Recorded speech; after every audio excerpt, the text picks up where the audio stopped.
السلام عليكم ورحمة الله تعالى وبركاته دمانتين داوديال meel kasta iyo si walba waad caalamka u joogtaan waxaanu jecelahay in aanu soo booqano xerada inaan soo booqano xarunta alxigma habal si aan bal u ogaano howlaha markaasi ay meesha ka socda waxaanan ugu horeystii kula kulanay maamulaha isla mar ahaantana ah dhakhtarka isagu sida tooska ah waxa weye hawshan u hirgeliyey waa cabdullaahi cali sheekh oo ku magac dheer cabdullaahi alxigma ayaanu la kulanay waxaana jecelahay inaanu ka wareysano hawsha markaasi ama xarunta halkan waxaa markaasi ay ku hayso bal marka hore cabdullaahi soo dhowow.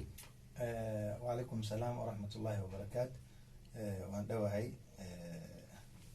حاج جول برامج كان بسيطي وهاجا عبد الله سلا الله سعنا حرونتا الحكمة هابول جعلها هنا وحوي أنو كاوريسنو سي مركزي بل أنو بأنو حولها مركزي ماشى كسعودة سيد مركز شكت مقع وحوي وعبد الله علي الشيخ وعبد الله الحكمة واحد مركز رجل أن كويدية واحد شكت حرونتا الحكمة هابول هاي قبتها xaruntan alxikma harpol waa xarun mudaawada daawadeedana waa daawada dhirta ee dabiiciga aan wax dhibaataa qofka biniaadanka aan u keensanaynin xaruntanna muxuu ahay asaaskeedana muxuu ahay muddo fara badan iyaan aan ku tala jiray oo intaan meesha fadhiisan ka hor muxuu ahay waxaan aan jiray shaksi isbitaalada dadka xanuunsan xarunta goorma la asaasay xarunta asaaskeeda hadda khaasatan oo fadhi ahaan waxay shaqeynaysaa muddo hadda 2 bilood ayay shaqeynaysaa muxuu ahay waa xarun adiga cudurada muxuu ahay halista ah oo badan ay ka mid yihiin cudurada aan guurin yaan ku daaweynaa sida muxuu ahay sokorta dhiigkarka stroga iyo cuduro kale fara badan waa gartay ma jiraan ilaa hadda waxa weeye maadaama aad sheegtay xaruntiina hadda cusub tahay oo 2 bilood hadda waxa weeye saad sheegtay ay samaysantahay ma jiraa bukaano waxa weye adiga aad daaweysay oo aad noo sheegi karta oo garto daawooyinkii aan siiyey way ku caafimaadeen ama waxtarkooda waxa weye way muuqdaan wallahi hadda xaaji xarunta bees ahaan yay u furan tahay 2 bilood laakiin wax qabad ahaanteeda muddo ilaa 3 sano iyo gogo adiga taqriiban 4 sano ayay soo shaqeynaysaa muxuu ahay barnaamijyadeeda iyo waxqabadkeedana kulli hadda waxaan hadda meeshaan kusoo koobi karaa ma ahan inta qof aan soo daaweynay oo muxuu ahay xanuunaha halisi qabay ma laha way jiraa marka waxaan u fahmay way jiraa bukaano markaas waxa weeye ku yimid oo aad daaweysay ha way jiraan ma jiraa kuwa daawada dhamaystay kuwa ay u socdaan kuwa bilowa waxay heerar intee lag bay kala yihiin wallahi way jiraan dad badan oo muxuu ahay ilaa hadda waxaan ku qiyaasi karaa 37 wax ka badan yaan la soo tacaalnay oo soo daaweynay oo cudurada alxamdulilah ilaahay kaga okay maxay kale marka dumar lab iyo dhidig wallahi lab iyo dhidig Soomaali waa dadaan Soomaali ahayn intaba way iskugu jiraan oo xaaladooda badan isbitaalada qaarkood ee wadamada Hindiya oo kale laga soo qoostay oo wadanka dib ugu soo laabtay iyo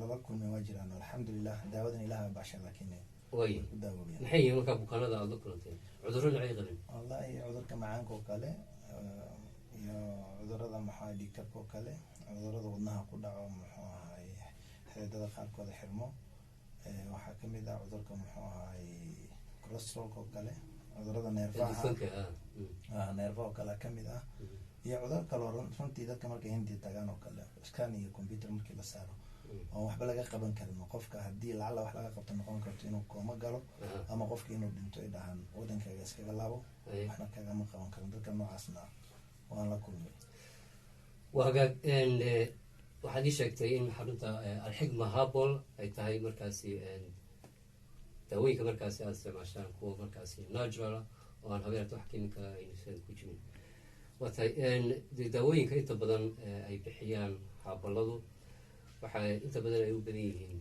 waa kiniiniya marka bukaanada dhan ma kiniin ama masla maya ma siino ama capsule waxa loo yaqaan xarumaha kale habal wax yar baan ugu duwanahay waxaan ugu duwanaa waxaa ka mid ah anaga horta qofka daawo iskama siina ilaa horta xaaladiisa bukaan aan ogaano waxa qabo stageku taagan yahay levelku yahay kabacdi yaan ogaanaa. markaan ogaano kabacdi waxaan siinaa hal daawo. mathalan oo kale dad bukaano waxaan la kulmay oo qabo sokorka qabo, dhiikar qabo, islamarkaana cholesterool qabo, aanan socon karin oo isbitaalada tagay oo kusoo jahwareeray. saa awgeeda markii qofka 3 cudur oo kala qabo waan ka dhegeysanaa cuduradu qabo. markaan ogaanayaan waxaan siinaa hal daawo keliya oo intaas cudur oo lagu daawowi karo. hadda cudurrada ii sheegtay waxa weye dhiikarka, macaanka, cholesteroolka ama dufanka, waxaad leedahay waxaas hal daawo ayaa lagu qaadanaya bukaanku. maaha daawooyin kala gogone ma maya daawooyin kala gogone ma siinaa, hal daawo kalaan siinaa. because qofka xanuunkiisa iyo sida loo hayo iyo xanuunada haya ayay ku xiran tahay. markay sidaa tahay waxaan isku siinaa hal daawo keliya oo sharaba ah. bina daawo fara badan oo kaniiniyal ma daawada wallahi horta ilaah waxbaa wax daaweeyo. calal aqala waxaan ugu talagalnay ilaa 6 bilood inay qofka qutrus u qaato. watay sidaan la soconno dee dadkii aad bay u wareereen daawooyinkii chemicalka ahaa. waxa weeye markay isticmaalaan muddo markay yar joogaan bay raystaan, haddana waxa weye xanuunka waa kusoo noqonayaan. marka dadkii iyagoo aada waxa weye u dhibaataysan ayaa daawooyinkan waxa weeye ama xarumahan markaasi haabolada adiguna aad hadda ka mid tahay haaboladiiba kusoo carareen. haaboladiina waxa weeye islahayo waad kaga maarmi kartaan daawooyinkan markaasi waxa weye chemicalka tiina way ku hungoobin. marka dadkii waxa ku dhacday markaasi waxa weye niyad jab aada weyn baa ku dhacday. marka adigu cabdalla maadaama waxa weeye xarunta hadda aad waxa weye samaysay, maxaad kaga duwan tahay oo aad leedahay ama garantina aad siin kartaa qofka bukaanka isagu waxa weye xanuunadaas la yardaro? xaaja horta garanti waa ilaahay tii rabbiyaa garantiya. qof bini aadan oo runtii wax soo sameeyey wax soo hagaajiyey garanti wax kuma noqdo. teeda kale horta barnaamijka caafimaad ama isbitaal guud ahaado, kuwa chemicalka ahaado ama kuwa harbalka ahaado, horta ilaah wax daaweeyo. midda labaad, qofku hadduu xanuunsan yahay uu rabbigiisa ku kalsoonaado awalan, wathani kabacdina daawada uu iimaan u lahaado oo niyad uu ku qaato uu ku wato hadduu lahaado, waxaa xaqiiqa shaki ku jirin qofku inuu muxuu ahay ku caafimaadayo. macneeda ma ahan daawada aan siinayo qofka kuma caafimaadayo. wax walba ilaah laga horumariya allah subxaana watacaala asa caafimaad ka baxsho. walidaalika saasay tahayna muxuu ahay waxaan hubaa oo xaqiiqa daawada aan bixino iyo daawooyinka kale. waxaan rabaa inaan halkaa wax yar ku sharxo. daawada anaga aan bixino iyo daawooyin kale waxay ku kala duwan yihiin. tan daawadan waa daawo muddo adiga 4 sanood aan gacanta kusoo hayay, aan ogahay waxtarkeeda caafimaad iyo qofka jirka waxay u tagayso. waxaan ku ogaaday runtii aniga naftigay bukaan ahaan waan kusoo maray. cudurada maanta cudurada mid kamid a runtii inaan dhahano cudurka ma jecli, laakiin cudurada maanta ugu halista badan oo ummadda galaaftay cudur kamid ayaa igu dhacay. alxamdulilah ilaahay mahadiisna muxuu aha ilahay waxaan kaga xamdinaa maanta inaan ka caafimaad qabo. marka halkaas ayaan muxuu ahay waxtarkeeda iyo faa-iidadeeda kaga soo arkay. teeda kale muxuu ahay daawadana macneed ma ahan mathalan qofka sokorta qabo kale ama qofka dhiikarka qabo kale sokortay dejisaa mase muxuu ahay waxay dejisaa dhiikarka. macneed ma ahan. daawadu waa daawo guud oo nafaqa ah. kow qofka jirkiisa mar alla markay gasho difaaca jirkiisa kor ayay u qaadaa, dhiiggiisa o dhan way nadiifisaa, isla marka dhiiggana waa kobcisaa. qofka xataa jir ahaantiisa way bedeleysaa oo jirkiisa muxuu ahay wuu soo ifayaa.